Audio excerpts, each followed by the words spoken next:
bow, middle along the G string. Very happy feet. Hello and welcome to Violin with Catherine. In this lesson I'm going to show you how to bow on the violin, including exercises to help develop a straight bow. So stick around for all the tips and tricks and let's get into it.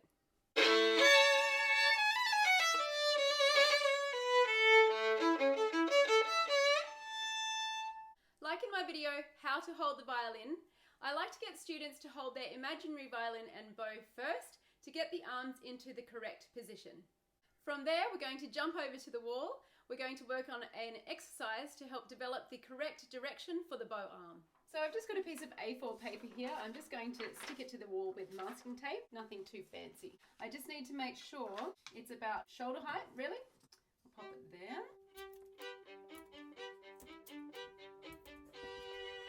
There we go. I'm going to play each of my strings and you can see the line that we make with the bow on that string. So that's the G string. It's not exactly, but essentially a straight line. So I'm going to draw my G string line here.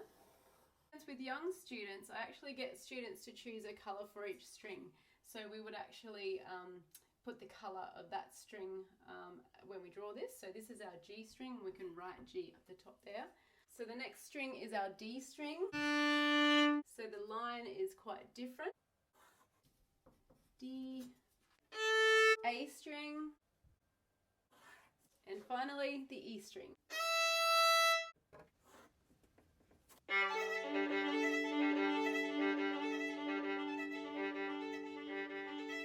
From here, we're going to paint each of these lines with our hand. So I've got a little sticker that I've put on my wrist here, a little flower. So what we want to do is we want to bring that flower up to our nose to smell, or I often call it roses. So we want to smell the rose with that, or bring the rose to our nose.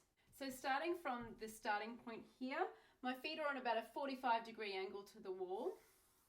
And I'm going to paint the wall with my hand and I'm going to turn around and come back. So we always want the flowers facing us. So with the flowers, we can also think from out here, we're going to bring the flowers up to our nose to smell. And then, oh, the flowers have been in the vase for a week and they're all rotten and stinky. So, ooh, push it away, it's stinky. So we're pushing away with our hand sort of like this. So the elbow is going to lead us to each string.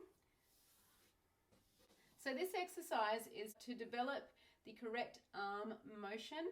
What we really don't want is the elbow moving back like this. So the elbow is basically staying still and the movement is really coming from the forearm. This exercise on the wall is to help get that movement happening at the different levels of the arm for the different four strings of the violin.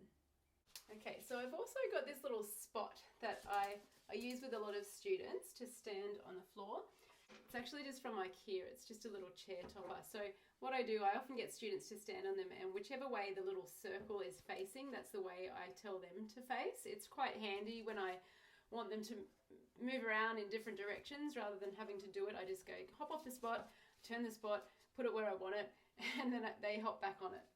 So I'm going to pop that on the ground and I'll show you how I stand on it. So here you can see my very happy feet. I've got my spot facing on approximately a 45-degree angle to the wall. It's not an exact science, but if we were facing this way, then the arm would go next to the body rather than in sort of more in front. So of course it's not exactly in front as well, so that's why we're not standing this way, and that's why approximately 45 works quite well. Smaller students will be needing to be closer to the wall, and students who are adults might need to stand further away to get the correct distance from the wall. Otherwise your arms will be really cramped up if you're standing too close. Getting value out of this lesson? Don't miss a beat and subscribe down below. So back away from the wall, we are going to continue with our air bowing to develop this arm direction, remembering to think of our bow arm as going sort of in front of the body rather than to the side. The movement not coming from the shoulder. This is what I call chicken wings on the violin. So we're going to keep the upper arm basically still. The movement is really coming from the elbow downwards. We've got our lovely sticker here, our little flowers. So we're going to continue bringing those flowers up to the nose. And then, oh, rotten flowers, push away stinky. So we get this lovely flexible wrist development also coming in here. Just to show you on a different angle, we really don't want this elbow moving backwards. So we're going to keep that upper arm still and the forearm comes out in front with the extension from the elbow. Now to add the bow. If you don't yet know how to hold the violin bow, be sure to check out my video over here, how to hold the violin bow. When we bow on the violin, we essentially want to have a straight bow. So what does that mean? So if we look up close here, we've got the bridge here and we've got the fingerboard. This whole black part is called the fingerboard. So we've got a straight line across this way with the fingerboard and a straight line with the bridge. So we want the bow to sit parallel to both of those. So we're going to aim for the bow being right in the middle here. So I like to tell my students the bow is like the boat and this is the river here. This is the bridge as it's so called. And instead of calling this the fingerboard, we're going to call this the bank of the river. And then there are some people sitting over here having a picnic. So we don't want to hurt the picnickers by the bow going up here. So we want to really keep the bow straight. We don't want it to go on an angle this way or this way. Also, you may notice that my bow hair is not tilted either this way or this way. We want to really keep the bow hair flat. Okay, so that, you know, from here you can't really see too much of the bow hair because it's flat onto the string. Now when we start with our bowing on the string, we're going to start with the middle of the bow, so finding that approximate middle point. And we're going to put that in the middle of the river. We're going to start on our A string today. So the middle two strings, D and A, are the simplest ones to begin with. A lot of middles. And we have two directions of our bow. So we have our direction away from us and our direction where the hand is coming up towards us. So down bow and up bow.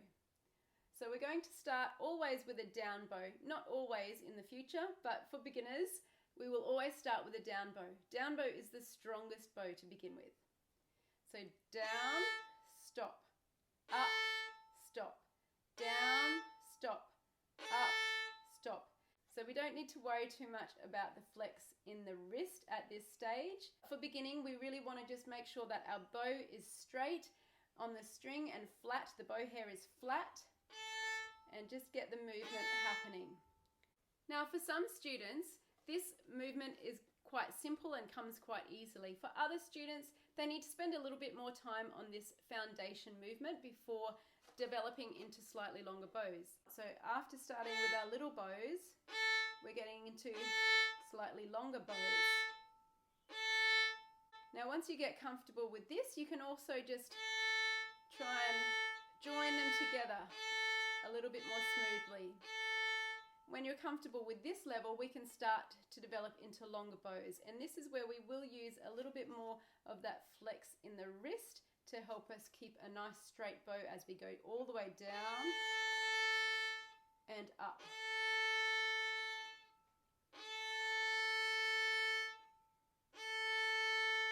Now you'll notice I haven't actually used the whole bow. I've still left a little bit off the ends because as we are developing the bow, we will just gradually lengthen to the extremities.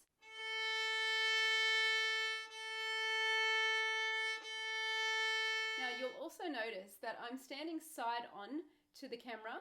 This is because if I stand this way, you can't actually see if the bow is straight or not.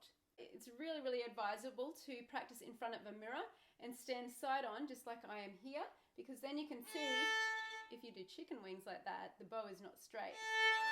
Yeah, so we really want to look in the mirror there and we can see if the bow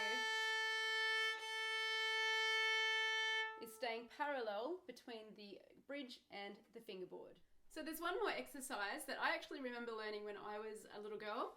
So we're going to basically glue our upper arm to the wall. This time our feet, we're standing basically the opposite way from how we were before.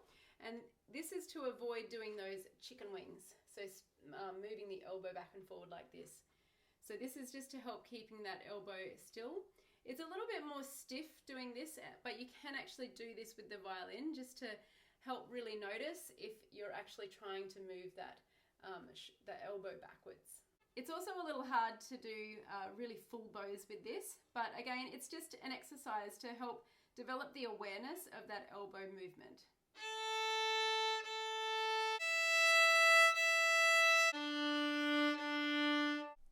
Thanks for watching this video. Be sure to subscribe to my channel and let me know in the comments any topics you'd like me to cover in future lessons.